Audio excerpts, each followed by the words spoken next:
Hello, എല്ലാവർക്കും നമ്മുടെ ചാനലിലേക്ക് സ്വാഗതം. ഇന്നത്തെ വീഡിയോ ഞങ്ങളുടെ ഒരു ഈവനിങ് റൂട്ടീനാണ് കേട്ടോ. ഞങ്ങളുടെ ഈവനിങ് ടൈമിലെ വീഡിയോ ആട്ടോ. അപ്പോൾ അതേ ഞാൻ ആദ്യക്കുട്ടനും എനിക്കും നമ്മുടെ പഴം ഇപ്പോൾ കുറച്ച് ദിവസമായിട്ട് ഈ സാധനം തന്നെയാണ് ഞങ്ങൾ കഴിക്കുന്നത്. പഴം ഇങ്ങനെ നൈസായിട്ടൊന്ന് കട്ട് ചെയ്തെടുത്തിട്ട് പാനിൽ കുറച്ച് നെയ്യ് എന്തെങ്കിലും ഒന്ന് തൂത്തിട്ട് പഴം ഇങ്ങനെ തിരിച്ച് മറിച്ച് വിട്ടൊന്ന് ഫ്രൈ ചെയ്തെടുക്കുവേ. എന്നിട്ട് അതിൽ കുറച്ച് പഞ്ചസാരയും കൂടി ഇങ്ങനെ തൂകിയിട്ട് ഒന്നുകൂടെ ഒന്ന് ജസ്റ്റ് ഒന്ന് ഇട്ടിട്ട് തിരിച്ച് മറിച്ചെടുക്കും. അപ്പോൾ ഭയങ്കര ടേസ്റ്റാണ് കേട്ടോ ഈ ഒരു സ്നാക്ക്. എനിക്ക് തോന്നുന്നത് ഹെൽത്തിയാണ്. പഞ്ചസാര ഇട്ട് ഒഴിച്ചാൽ ബാക്കി ഇത് ഹെൽത്തിയുമാണ്, കാരണം പഴവും നെയ്യും ഒക്കെ ആണല്ലോ. അപ്പം എനിക്ക് നമ്മൾ ഈ പഴം കഴിക്കത്തില്ലാത്ത പിള്ളേർക്കൊക്കെ ഇതൊന്ന് ട്രൈ ചെയ്ത് നോക്കി ഏത്തപ്പഴമൊക്കെ കഴിച്ചോളും കേട്ടോ. കാരണം ആദ്യക്കൂട്ടാണെങ്കിലും പഴം വെറുതെയും കഴിക്കത്തില്ല, അതുപോലെ തന്നെ അവന് പുഴുങ്ങി കൊടുത്താൽ ഒട്ടും ഇഷ്ടമല്ല. ഈ ഒരു റെസിപ്പി, ഈ ഒരു ഐറ്റം ഒക്കെ ഒട്ടുമിക്ക എല്ലാവർക്കും അറിയാവുന്നതായിരിക്കും. പക്ഷേ എനിക്കിത് എവിടെ നിന്ന് കിട്ടിയെന്ന് വെച്ചാൽ, ഞാൻ ഡിപ്ലോമയ്ക്ക് പഠിച്ചുകൊണ്ടിരുന്ന സമയത്ത് എൻ്റെ ഒരു ഫ്രണ്ട് ഉണ്ടായിരുന്നേ, പാർവതി. അവളിപ്പോൾ ഈ ചാനലൊക്കെ നമ്മുടെ കാണണം കേട്ടോ, അവളിത് കാണുമായിരിക്കും. അപ്പോൾ അന്ന് അവൾ പറയുന്നേക്കായിരുന്നു ഇങ്ങനെ ഇതുപോലെ ചെയ്ത് കഴിക്കും, ഭയങ്കര ടേസ്റ്റാണെന്നൊക്കെ. അപ്പം ഞാൻ ഓർക്കും, ഞാനിങ്ങനെ സാധനമേ കഴിച്ചിട്ടുണ്ടായിരുന്നില്ല. നമ്മൾ ഏത്തപ്പഴം വെറുതെ കഴിക്കും, അല്ലെ പുഴുങ്ങി കഴിക്കും, അങ്ങനെയൊക്കെ ഉണ്ടായിരുന്നു. പക്ഷേ ഇത് പറഞ്ഞപ്പം ബാക്കിയുള്ളവർക്കും അറിയാം കേട്ടോ. അപ്പോൾ ഇവളിത് ഭയങ്കര ടേസ്റ്റാന്നൊക്കെ പറഞ്ഞ് ഭയങ്കര ഹൈപ്പ് കൊടുത്ത് പറഞ്ഞപ്പോൾ അപ്രാവശ്യം അന്ന് ഞാൻ ഹോസ്റ്റലിലാണ് കേട്ടോ നിന്നെ. അപ്പം അവിടുത്തെ ഫ്രണ്ടാണ്, ഹോസ്റ്റലിലുണ്ടായിരുന്ന ആൾ. അപ്പം ഞാൻ വീട്ടിൽ ചെന്നപ്പോൾ അപ്രാവശ്യം ഇതുപോലെ ഒന്ന് ട്രൈ ചെയ്ത് നോക്കിയപ്പോൾ നേരെ കേട്ടോ നല്ല പൊളി സാധനം, എനിക്കും ഇഷ്ടപ്പെട്ടു. അങ്ങനെ പിന്നെ ഞാൻ എപ്പോഴും ഉണ്ടാക്കും. ഞാൻ വേറൊരു ഐറ്റം ഉണ്ടാക്കും ഇതുപോലെ പഴം ഇങ്ങനെ ചെറുതായിട്ട് കട്ട് ചെയ്തിട്ട് ഞാനത് വീഡിയോയിൽ ഇട്ടിട്ടുണ്ട്, തേങ്ങയൊക്കെ ചേർത്തും. അതും നല്ല ടേസ്റ്റാണ്. പിന്നെ അതിനേക്കാട്ടിലും സിമ്പിളാട്ടോ ഇതാകുമ്പോൾ തേങ്ങയൊന്നും വേണ്ട. പിന്നെ കുറച്ചുകൂടെ പെട്ടെന്ന് തന്നെ നമുക്കൊരു വിശപ്പിന് പെട്ടെന്നൊന്ന് കാര്യം നടക്കും. വെറുതെ പച്ചയ്ക്ക് പഴം കഴിക്കുന്നതിനെക്കാട്ടിലും ടേസ്റ്റും ഉണ്ട്. അപ്പം അന്ന് തൊട്ട് കേട്ടോ ഞാനിത് ട്രൈ ചെയ്യാൻ തുടങ്ങി. അതിന് മുന്നേ നമ്മൾ വീട്ടിൽ ഇതിങ്ങനെ ഉണ്ടാക്കിയിട്ടുണ്ടായിരുന്നില്ല. അപ്പം ഇങ്ങനെ ഞാൻ ഉണ്ടാക്കി കൊടുക്കുമ്പോൾ അമ്മയ്ക്കും ഒക്കെ ഇഷ്ടമായിരുന്നു കേട്ടോ. അങ്ങനെ എന്താണേലും ഇപ്പം ഇത് ആദ്യക്കുട്ടനും ഇഷ്ടം. ഇവിടെ ഞങ്ങൾക്ക് 3 പേർക്കും ഇഷ്ടമാട്ടോ. ഞാൻ ഇപ്പം മിക്ക ദിവസവും ഉണ്ടാക്കാറുണ്ട്. അപ്പം ഞാൻ ഇതിനെപ്പറ്റി മറന്നുപോയായിരുന്നു. ഇവൻ ഈ പുഴുങ്ങി കൊടുത്ത് മടുത്തു.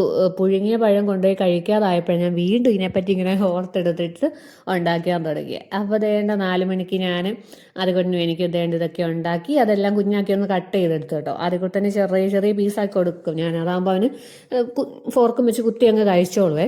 പിന്നെ പല്ലിനും പ്രശ്നമാണല്ലോ. അപ്പോൾ പല്ലിൻ്റെ വേദനിപ്പിച്ചിട്ട് കുറഞ്ഞിട്ടുണ്ട് കേട്ടോ.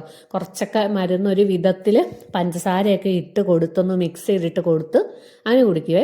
അപ്പം ഇതൊരിക്കലും എനിക്ക് ഡോക്ടർ തന്നെ കേട്ടോ പറഞ്ഞു തന്നത്. ഒട്ടും ഇതിന് പറ്റത്തില്ല എന്ന് അവർക്ക് തന്നെ ബോധ്യപ്പെട്ടു ഒരു പ്രാവശ്യം ഹോസ്പിറ്റലിൽ ചെന്നപ്പോൾ. അപ്പം അവരാണ് ഒരു നുള്ളു പഞ്ചസാര ഇട്ടാണെങ്കിലും ഒന്ന് കൊടുത്തു നോക്കുക, അല്ലെങ്കിൽ ജ്യൂസിനകത്ത് ഒഴിച്ച് കൊടുക്കാനായിട്ട് അവരാട്ടോ പറഞ്ഞത്. അപ്പം അതിൽ പിന്നെ ഞാൻ അങ്ങനെ ട്രൈ ചെയ്യും. അപ്പോൾ അവൻ ആദ്യത്തെ 1-2 ദിവസം എന്നാലും കുടിക്കത്തില്ല. ഈ മേലാഴിക ഇങ്ങനെ എന്തൊരു പനിയാണേലും ഒക്കെ ആണേലും ആദ്യത്തെ ദിവസം കൂടിയിരിക്കുന്ന ദിവസം ഒന്നും പഞ്ചസാര ഇട്ട് കൊടുത്താൽ പോലും അവന് പറ്റത്തില്ല. പിറ്റേ ദിവസം ആകുമ്പോൾ അതിനോടൊന്ന് അഡ്ജസ്റ്റ് ആയിട്ട് കുടിക്കും കേട്ടോ. അങ്ങനെ ഇപ്പോൾ പല്ലുവേദനയുടെ മരുന്ന് ഇപ്പോൾ കുടിക്കാൻ തുടങ്ങിയിട്ടുണ്ട്. അപ്പം ഞാൻ അതിൻ്റെ ഒരു ആശ്വാസത്തിലാട്ടോ. പിന്നെ നേരെ അതും ഞങ്ങൾക്ക് ചായയൊക്കെ ഞാൻ എടുത്തിട്ട് പിന്നെ ഇപ്പോൾ കാണിച്ച് നമുക്ക് ഇച്ചിരി അരി ഉഴുന്ന് ഇട്ടിട്ടുണ്ടായിരുന്നേ. നാളത്തേന് എന്തെങ്കിലും ഉണ്ടാക്കാം, സ്കൂളിലും പോകണവന്. അപ്പം ദോശയോ ഇഡ്ഡലിയോ എന്തെങ്കിലും ഉണ്ടാക്കാൻ ഓർത്തിട്ട് അരി ഉഴുന്ന് ഇട്ടിട്ടുണ്ടായിരുന്നു. പിന്നെ അതരച്ച് വെക്കണം. പിന്നെ നമുക്ക് ചോറ് കുറവായിരുന്നേ. അപ്പം ഇച്ചിരി അരിയും കൂടെ നേരെ അടുപ്പയിലോട്ടിട്ടു. പൊന്നിയരിയാണ് കേട്ടോ. അപ്പം ഈ രാത്രിയോടടുക്കുമ്പോൾ ഉണ്ടല്ലോ, എവിടുന്നാന്ന് എനിക്കറിയില്ല, എനിക്ക് കിച്ചണിൽ ഒരു ലോഡ് പണികൾ കാണും. പകലൊന്നും ഇല്ലാത്ത പണികളായിരിക്കും സന്ധ്യയായി വരുമ്പോൾ. നേരത്തെ അമ്മയൊക്കെ അതുപോലെ വീട്ടിൽ അമ്മയുടെ അമ്മയൊക്കെ പറഞ്ഞേക്കാം, അവരൊക്കെ രാത്രി ഒരു വിളക്ക് കത്തിച്ചു കഴിഞ്ഞാൽ പിന്നെ അടുക്കള കയറത്തില്ല. അതിന് മുന്നേ സകല പരിപാടിയും കഴിഞ്ഞിരിക്കും. എനിക്ക് മാത്രം എന്നാന്നറിയത്തില്ല, ഞാൻ ഈ അതും ഇതും ചുമ്മാ നോക്കി പറക്കി നടക്കുന്നതുകൊണ്ടാണെന്ന് തോന്നുന്നു ഇഷ്ടം പോലെ പണി കേട്ടോ. സന്ധ്യ ആകുമ്പോൾ പകലൊക്കെ ഞാൻ ഫ്രീ ആയിരിക്കും. ചിലപ്പോൾ ഞാൻ പിറ്റേ ദിവസത്തിനുള്ള കാര്യം കൂടെ തലേ ദിവസം ചെയ്യാൻ കയറുന്നതുകൊണ്ടൊക്കെ ആയിരിക്കും. എന്നാണേലും രാത്രി ആകുമ്പോഴത്തേനും ആ പണി കൂടി വരുന്നത്. അതുവരെയും അത്ര ജോലികളൊന്നും കാണത്തില്ല. അപ്പം ഞാൻ ആദ്യക്കുട്ടന് അതെല്ലാം കൊടുത്തിട്ട് ഒന്നുകൂടെ പോയി നോക്കിയത് കേട്ടോ കഴിക്കുന്നുണ്ടോ എന്ന്. എന്നിട്ട് പിന്നെ ഞാൻ നേരെ ജനലിച്ച് നേരം തുറന്നിട്ടേ. നല്ലൊരു മഴക്കാറൊക്കെ ഉണ്ട്.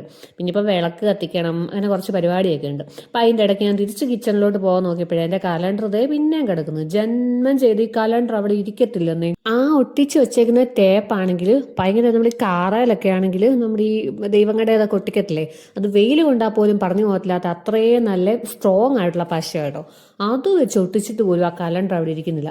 എനിക്കാണെങ്കിൽ ഇത് ഹാളിൽ തന്നെ ഇടുന്ന കേട്ടോ ഇഷ്ടവും. ഞാൻ റൂമിലാകുമ്പോൾ മറ്റേ ഡ്രസ്സ് ഇടുന്ന ഹുക്കോ എന്തെങ്കിലുമൊക്കെ കാണും, കതകിൻ്റെ പുറകിലൊക്കെ ഇടാമെന്ന് ഓർക്കും.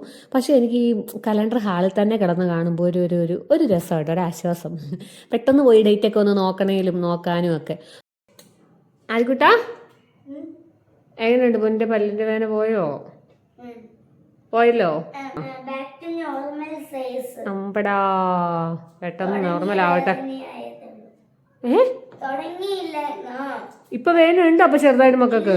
അതല്ല, പുതിയതായിട്ട് തുടങ്ങിയില്ലേ, ചെറിയതായിട്ട് ആദ്യമായിട്ട്. മരുന്ന് കൃത്യമായിട്ട് കുടിച്ചാൽ കുറയും, വേദന പോകും കേട്ടോ. നമുക്ക് രാത്രി കുടിക്കണം മരുന്നേ. ആ മരുന്ന് കുടിക്കണം എന്ന് പറഞ്ഞപ്പോൾ ഉള്ള കുഞ്ഞിന്റെ മുഖഭാവം കണ്ടായിരുന്നു. ഇതിവനെ മനഃപൂർവ്വം വന്ന് ചോദിച്ചേട്ടോ, വീഡിയോക്കകത്ത് കാണുന്നുണ്ട്, നീ മരുന്ന് കുടിക്കും, നീ ഗുഡ് ബോയ് ആണെന്നപ്പോൾ എല്ലാവരും ഓർക്കും എന്നൊക്കെ പറഞ്ഞു കേട്ടോ. അപ്പം അതാകുമ്പോൾ പിന്നെ മടിയില്ലാതെ കുടിച്ചോളുമല്ലോ. അങ്ങനെ ഓർത്ത് അവനെ കൊണ്ട് ചെയ്യേണ്ട വീഡിയോയിൽ അതൊക്കെ ഒന്ന് പറയിപ്പിച്ച്. ഇപ്പം ചെറിയ വേദന ഉണ്ടെന്നാണ് കേട്ടോ ഉദ്ദേശിച്ചത്. തുടക്കത്തിൽ വന്ന വേദനയുണ്ടല്ലോ, അതുപോലെ ഒരു കുഞ്ഞു വേദന ഉണ്ടെന്നാണ് പറഞ്ഞത്. 2 ദിവസം കൂടെ മരുന്ന് കുടിക്കുമ്പോൾ അത് കുറയുമായിരിക്കുമെന്ന് പ്രതീക്ഷിക്കുന്നു. അപ്പം ശില്പയാട്ടോ വീഡിയോ കോൾ വിളിച്ചുകൊണ്ടിരിക്കുന്നത്. എല്ലാ ദിവസവും വൈകുന്നേരം ആകുമ്പോൾ ഒന്നെങ്കിൽ അവൾ ഇങ്ങോട്ടോ അല്ല ഞാൻ അങ്ങോട്ടോ ഒക്കെ വിളിക്കും കേട്ടോ. അപ്പോൾ വിളിച്ചില്ലെന്നുണ്ടെങ്കിൽ ഇപ്പോൾ ഭയങ്കര ഒരു ബുദ്ധിമുട്ടാണ്. ഡെയിലി വിളിച്ച് അപ്പം ഞങ്ങളിങ്ങനെ കലവില പറഞ്ഞുകൊണ്ടിരിക്കുക കേട്ടോ. അപ്പോൾ ഇന്നത്തെ നമ്മുടെ വിഷയം എന്ന് വെച്ചാൽ, വീട്ടിൽ എൻ്റെ അമ്മയുടെ പേര് ഗിരിജെന്നും അച്ഛൻ്റെ പേര് ഗോപകുമാർ എന്നും കേട്ടോ. ജി രണ്ടുപേരും ജിയാ. അപ്പം ഞങ്ങൾ പറയുമായിരുന്നു, ഇത് എങ്ങനെ കിട്ടി, 2 പേർക്കും ജി കിട്ടിയോണ്ട് തന്നെ ഞങ്ങളുടെ പേര്, എൻ്റെ ഗ്രീഷ്മന്നും അനിയൻ്റെ പേര് ഗോകുലെന്നും കേട്ടോ. അപ്പം 2 മക്കൾക്കും ജി കിട്ടി. അവർക്ക് കൊണ്ട് ഫുൾ എളുപ്പമുണ്ടായിരുന്നു, ജി കുട്ടി മാത്രം നോക്കിയാൽ മതി. അപ്പം ഞങ്ങൾ എൻ്റെ ജി കുട്ടിയും ഹസ്ബൻഡിൻ്റെ എ കുട്ടിയുക. അപ്പം പിന്നെ ഞങ്ങൾ ആദ്യക്ക് എ കുട്ടി അങ്ങനെ ഇട്ടു. ഇനിയിപ്പോൾ ഇവർക്ക് ഡെലിവറി ആവാറായിട്ടിരിക്കുകയാണല്ലോ. അപ്പോൾ ഇവരും 2 പേരും ശില്പ എസ്, അതുപോലെ അവൻ്റെ പേര് ജി കുട്ടിയാണല്ലോ, ഗോകുല്. അപ്പോൾ അവരും ഇനി ഏതാ പേരൊക്കെ നമുക്ക് ഭയങ്കര കൺഫ്യൂഷനിലാണ്. നമ്മൾ ഭയങ്കര പ്ലാനിങ്ങും ആലോചനകളും ഒക്കെ ഇപ്പോഴേ തുടങ്ങിയിട്ടുണ്ട് കുഞ്ഞു ബേബിക്കുള്ള പേര്. അപ്പോൾ ഏത് ലെറ്റർ വേണമെന്ന പോലെ ഇങ്ങനെ കൺഫ്യൂഷനിൽ ഏത് തുടങ്ങണം അങ്ങനെയൊക്കെ. അപ്പം ഞങ്ങൾ പറയുന്ന അച്ഛനും അമ്മയ്ക്കും ഏതായാലും ആ കാര്യത്തിൽ ജി ഒക്കെ കുട്ടിയുള്ള പേര് പക്ഷേ ശരിക്കും പറഞ്ഞാൽ ഭയങ്കര കുറവാണല്ലോ. എന്നിട്ട് ഇവർക്ക് 2 പേർക്കും ജി, ഗിരിജ, ഗോപകുമാർ, നല്ല മാച്ചിങ് പേരൊക്കെ കിട്ടി അന്നത്തെ കാലത്ത്. എങ്ങനെ ഒപ്പിച്ചതാന്നൊക്കെ ചോദിച്ചാൽ ചുമ്മാ ഞങ്ങളിങ്ങനെ പറഞ്ഞുകൊണ്ടിരിക്കുമായിരുന്നു കേട്ടോ. അങ്ങനെ അതെല്ലാം കഴിഞ്ഞത് എനിക്ക് കിച്ചണിൽ കുറച്ച് പരിപാടിയും കൂടെ ഉണ്ടായിരുന്നു. എല്ലാം കഴിഞ്ഞ് ഞങ്ങൾ നേരെ പോയത് ഞാനും ആദിക്കുട്ടനൂടെ വിളക്ക് കത്തിക്കുക കേട്ടോ. അപ്പോൾ ഇന്ന് ആദിക്കുട്ടന് അവൻ തന്നെ കത്തിച്ചോളാം. മറ്റേ ഞാനും ഇവനൂടെ കത്തിക്കുമെന്ന് പറഞ്ഞാലും ഞാനും കൂടെ പിടിക്കുമായിരുന്നു ചട്ടിയലെ. ഇതിപ്പോൾ അവന് തന്നെ പിടിച്ചോളാം ചട്ടിയൽ, ഞാൻ പിടിക്കുക വേണ്ടെന്നും പറഞ്ഞുകൊണ്ടുള്ളൊരു വാശി. അപ്പം ഞാൻ സമ്മതിച്ച് കൊടുത്തു, പൊള്ളുവാണേലും ഓക്കെ, അങ്ങനെ പൊള്ളിയല്ലേ അറിയുന്നത് എന്നോർത്ത് ഞാനങ്ങ് കൊടുത്തു. പക്ഷെ പൊള്ളിയൊന്നുമില്ല. പക്ഷേ എങ്കിൽ എന്ത് ചെയ്താൽ ഇത് കത്തുന്നില്ല, തിരി കെടുത്തി കളയുമായിരുന്നു. പിന്നെ എനിക്ക് ദേഷ്യവും കൂടെ വന്നു കേട്ടോ.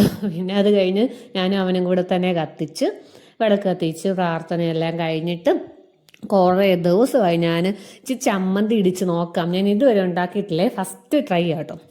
അപ്പം ചമ്മന്തി ഇടിക്കാന്ന് ഓർത്ത് തേങ്ങ അരിഞ്ഞ് ഫ്രിഡ്ജിൽ കയറ്റി വെച്ചിട്ട്, ഈ തേങ്ങ കുറേ ദിവസമായി വെളിയിലെടുത്ത് വെച്ചിട്ട്, അത് കഴിഞ്ഞ് കുറേ ദിവസം കഴിഞ്ഞ് അരിഞ്ഞു. അതും കഴിഞ്ഞപ്പോൾ കുറേ ആയിട്ട് കേട്ടോ ഇനിയിപ്പം ഉണ്ടാക്കാൻ പോകുന്നത്. ഫസ്റ്റ് ഓഫ് ഓൾ എനിക്ക് അറിയത്തില്ല, അതെൻ്റെ മെയിൻ കാര്യം.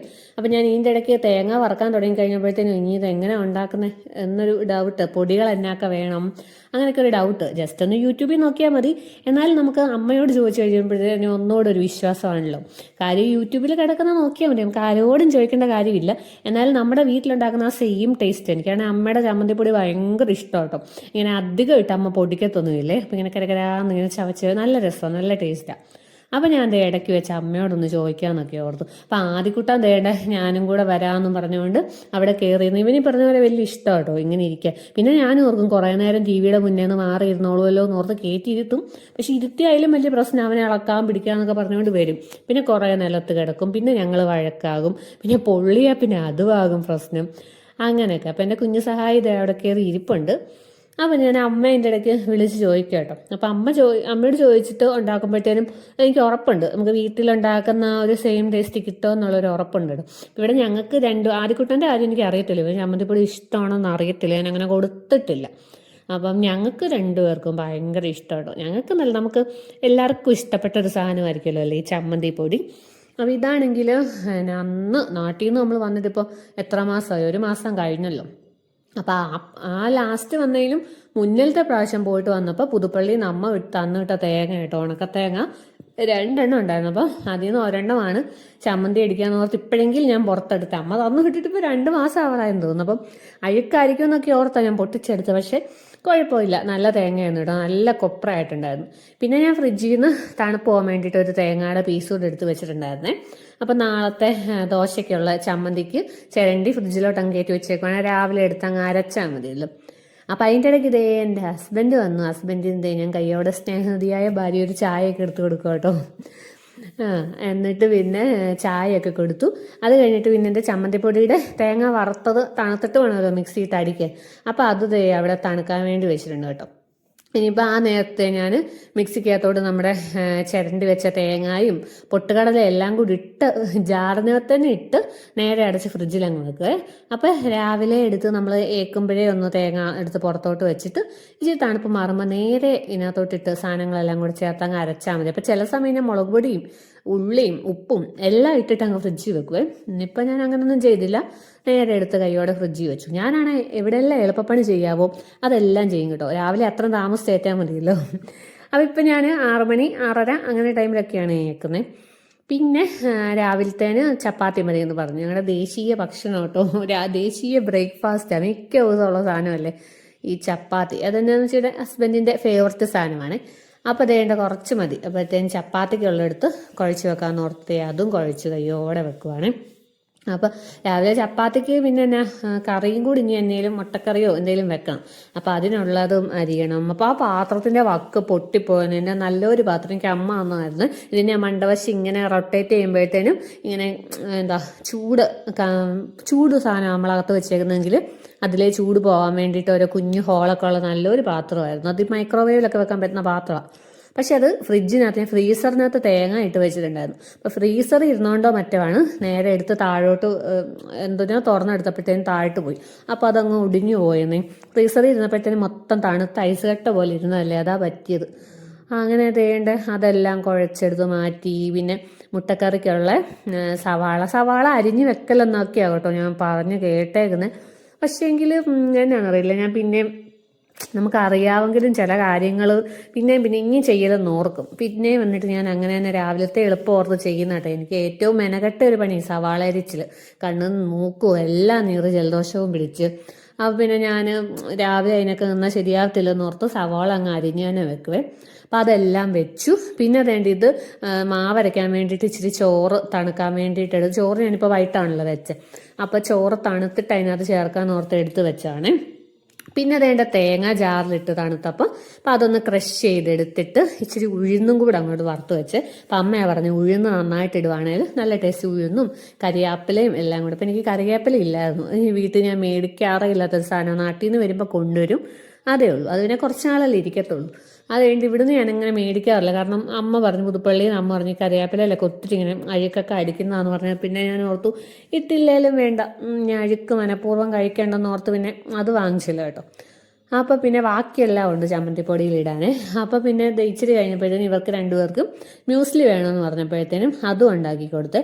എന്നാലും കാര്യങ്ങളല്ല, ഞാൻ പറഞ്ഞ രാത്രിയോടെ എടുക്കുമ്പോഴത്തേനും ഇഷ്ടം പോലെ കാര്യങ്ങളാണ് ചെയ്യാൻ വേണ്ടി. ഈ മ്യൂസ്ലി എനിക്കും ഹസ്ബൻഡിനും കേട്ടോ. ആദ്യക്കുട്ടന് ഇതേണ്ട അതിനപ്പുറത്ത് ചായ മതി എന്ന് പറഞ്ഞു. അവന് വൈകുന്നേരം ബൂസ്റ്റ് ഇട്ടായിരുന്നു കൊടുത്തത്. അപ്പോൾ അവന് ചായ ആയിട്ട് വേണമെന്ന് പറഞ്ഞപ്പം ഇച്ചിരി ഇത് ബ്രൂ ഇട്ട് കൊടുത്തു കേട്ടോ. ഒരു നുള്ളു ബ്രൂ ഒക്കെ ഇട്ട് കൊടുക്കും ഞാൻ. അപ്പോൾ അതും അങ്ങനെ കൊടുത്തു. പിന്നെ ചമ്മന്തിപ്പൊടി ഇതേണ്ട അതിനകത്ത് ഇച്ചിരി പുളിയും പിന്നെ കായവും പിന്നെ മുളകും മല്ലിയും എല്ലാം കൂടെ ചേർത്ത് കേട്ടോ വറുത്തെടുത്ത്. എന്നിട്ട് അതും ഉപ്പും എല്ലാം കൂടെ ചേർത്ത്, പുളി ലാസ്റ്റ് ഇടാവുള്ളൂ, വറക്കാൻ നേരത്തെ ഇടല്ലേ. അപ്പോൾ എല്ലാം കൂടെ ചേർത്തൊന്ന് പൊടിച്ച് ഒരു നുള്ളു പുളി ആവശ്യത്തിനുള്ള പുളിയും കൂടെ ചേർത്തിട്ട് എല്ലാം കൂടെ ഒന്ന് ക്രഷ് ചെയ്തെടുക്കണം. അപ്പോൾ ആദ്യമേ തേങ്ങയുടെ കൂട്ട്, നമ്മൾ വറുത്ത തേങ്ങയുടെ കൂട്ട് എല്ലാം കൂടെ ചേർത്തിട്ട് ലാസ്റ്റ് ഇതിട്ട് പൊടിക്കാവുള്ള ഉഴുന്നിട്ട്. അപ്പോൾ അതേ നല്ല സൂപ്പർ ടേസ്റ്റിലുള്ള ചമ്മന്തിപ്പൊടി ആയിട്ടുണ്ട് കേട്ടോ. എനിക്ക് ഇത് നമുക്ക് ഈ വീഡിയോ ഇതെല്ലാം തീർന്നു കഴിഞ്ഞിട്ട് കേട്ടോ ഞാനിപ്പോൾ വോയിസ് ഓവർ ചെയ്യുന്നത്. നമ്മുടെ ചമ്മന്തിപ്പൊടി കുറച്ചേ ഉള്ളൂ ക്വാണ്ടിറ്റി, പിന്നെ 2 ദിവസം കൊണ്ട് തീർന്നു കേട്ടോ. അത്രയ്ക്ക് യമ്മിയായിരുന്നു കേട്ടോ, അമ്മ ഉണ്ടാക്കുന്ന സെയിം ടേസ്റ്റിൽ. അപ്പോൾ എനിക്ക് അതിഷ്ടപ്പെട്ടായിരുന്നു. പിന്നെ ഞാൻ ആരെയും ഈ ചമ്മന്തിപ്പൊടി ഉണ്ടാക്കാൻ പഠിപ്പിക്കുന്നതല്ലേ, എൻ്റെ ഈ വീഡിയോ കാണുന്ന കുറച്ച് പേരേ ഉള്ളൂ, അവർക്കെല്ലാം ഇതൊക്കെ അറിയാവുന്നതുമായിരിക്കുമല്ലോ അല്ലേ. അങ്ങനെ തന്നെ ആണെങ്കിലും എനിക്ക് എന്തെങ്കിലുമൊക്കെ പറയണമല്ലോ ഇതിൻ്റെ കൂടെ. അപ്പോൾ എൻ്റെ ചമ്മന്തിപ്പൊടി പൊടിച്ചു, പിന്നെ വേണ്ട മാവരച്ചു, അങ്ങനെ ഒരുമാതിരി പരിപാടിയെല്ലാം കഴിഞ്ഞു കേട്ടോ. എന്നാലും കാണും എന്തെങ്കിലും. ഇതിപ്പോൾ അരച്ച് കഴിഞ്ഞപ്പോഴത്തേനും ഒരു 3-4 ഉഴുന്ന് മണ്ടയിൽ ഇതേക്ക് ഏറി ഇരിപ്പുണ്ടായിരുന്നു. അപ്പോൾ ഞാൻ അതിനെയും കൂടെ ഒന്ന് തട്ടിയിട്ടിട്ട് ഒന്നും കൂടെ എല്ലാം കൂടെ ഒന്ന് ക്രഷ് ചെയ്തെടുത്ത്. അപ്പോൾ ഇപ്പം എൻ്റെ മാവ് പുളിച്ച് വരുന്നുണ്ട്, ദോശയുടെ ഇഡലിയുടെയൊക്കെ. ഇവിടെ ചൂട് ആയതുകൊണ്ടായിരിക്കും നന്നായിട്ട്. അപ്പം മറ്റേത് ആദ്യം നല്ല ഞാൻ പറഞ്ഞില്ലേ അടിപൊളിയായിട്ട് നല്ല പുളിച്ച് പൊങ്ങിക്കൊണ്ടിരുന്ന സാധനം, അത് അവൽ ചേർത്തോണ്ടിരുന്നു. അപ്പോൾ നല്ല സോഫ്റ്റ് ആയിട്ടുള്ള ഇഡലിയും ദോശയൊക്കെ ആയിരുന്നതായിരുന്നു കേട്ടോ. ഇപ്പോൾ പൊങ്ങാതായത്, ഇത് പൊങ്ങിക്കാണുമ്പോൾ നമുക്കൊരു സമാധാനമാണല്ലോ. നമ്മൾ തലേദിവസം ഇത്രയും കഷ്ടപ്പെട്ട് വളരെ പ്രതീക്ഷയോടെ അരച്ചു വെച്ച സാധനം രാവിലത്തെ ഔട്ട്പുട്ട് പൊങ്ങി നിൽക്കുമ്പോൾ നമുക്കൊരു അടിപൊളി ഒരു ഹാപ്പിനെസ്. അപ്പോൾ ഇപ്പം എന്തായാലും ഇത് പൊങ്ങാൻ തുടങ്ങിയിട്ടുണ്ട് കേട്ടോ. ഈ മാവും പൊങ്ങിയായിരുന്നേ. പിന്നെ അതേ ലാസ്റ്റ് പടിയായിട്ട് കുറച്ച് പപ്പടവും കൂടെ അങ്ങ് കാച്ചി വെക്കുവാണ്. ഇതാണെങ്കിൽ അപ്പളമായിരുന്നു കേട്ടോ, പപ്പടമല്ല. എനിക്ക് പപ്പടം ഇഷ്ടം. അപ്പോൾ ഇവിടെ അത് കിട്ടാൻ ഭയങ്കര കുറവാണ്. അപ്പോൾ അതെല്ലാം കഴിഞ്ഞിട്ട് രാത്രി ആയപ്പോഴത്തേനും ചോറുണ്ടു. അപ്പോൾ ഇന്ന് ഞാൻ ഇവർക്ക് രണ്ടുപേർക്കും ആദ്യമേ കൊടുത്തേ. അല്ലെങ്കിൽ ആദ്യക്കുട്ടനും എനിക്കിവിടെ ഒന്നിച്ചെടുക്കുമ്പോഴത്തേനുള്ള പ്രശ്നം, എനിക്ക് അങ്ങോട്ട് ആസ്വദിച്ച് കഴിക്കാൻ പറ്റുന്നില്ലേ. ഞാനൊരു വായി വെക്കും, പിന്നെ അടുത്തത് ആദ്യക്കുട്ടന് കൊടുത്തിട്ട് പിന്നെ വാമോനെ എന്ന് പറഞ്ഞിങ്ങനെ വിളിച്ചുകൊണ്ടിരിക്കണം. അപ്പോൾ പിന്നെ ആ ഒരു കഴിക്കാനുള്ളൊരു ഫ്ലോ അങ്ങ് പോവേ. അപ്പോൾ ഞാനിങ്ങനെ അമ്മയോട് പറഞ്ഞപ്പോൾ അമ്മ പറഞ്ഞു, നീ ആദ്യം അവനെ കൊടുക്കുക, അല്ലെങ്കിൽ നീ ആദ്യം കഴിക്കുക, എന്നിട്ട് അങ്ങനെയാണെന്നുണ്ടെങ്കിൽ നമുക്ക് ഇന്ന് ഇഷ്ടത്തിന് കഴിക്കാമല്ലോ. അങ്ങനെ ഇന്നിപ്പോൾ ഞാൻ അമ്മ പറഞ്ഞ പോലെ ആദ്യമേ ആദ്യക്കുട്ടന് കൊടുത്തിട്ട് ഞാൻ എന്ത് ഇരുന്ന് കഴിക്കുക കേട്ടോ. കാര്യം എനിക്ക് വലിയ ഇഷ്ടം കേട്ടോ. ഞങ്ങൾ രണ്ടുപേരുടെ ഒരു പാത്രത്തിലുണ്ട്, ഒരു പായലുടങ്ങും ഉറങ്ങുമെന്ന് പറഞ്ഞ പോലെ. പക്ഷെ ആദ്യക്കുട്ടിനെ അങ്ങോട്ട് സഹകരിക്കുന്നില്ല കേട്ടോ. ഇപ്പോഴൊക്കെ അല്ലേ ഇങ്ങനെ കൊടുക്കാൻ പറ്റുള്ളൂ. പക്ഷേ ഇവന് ഇഷ്ടമുള്ള കാര്യങ്ങളാണെങ്കിൽ ഓക്കെ അവൻ കഴിക്കും. ചോറൊക്കെ എടുക്കുമ്പോഴത്തേനും ഇതുപോലെ അവന് ഇഷ്ടമില്ലാത്തതുകൊണ്ടായിരിക്കും. എനിക്ക് പക്ഷേ ഇഷ്ടമുള്ള കറി ആയിരിക്കും തരും. അപ്പോൾ അവനെ ഇങ്ങനെ വിളിച്ചുകൊണ്ടിരിക്കണം. അതുകൊണ്ട് ഇതേണ്ട ഞാനങ്ങ് കഴിച്ചു. അപ്പോൾ ഇന്നത്തെ വീഡിയോ ഇത്രയേ ഉള്ളൂ. വീഡിയോ ഇഷ്ടമായ ചാനലൊന്ന് സബ്സ്ക്രൈബ് ചെയ്യണേ. നെക്സ്റ്റ് വീഡിയോ കാണാം.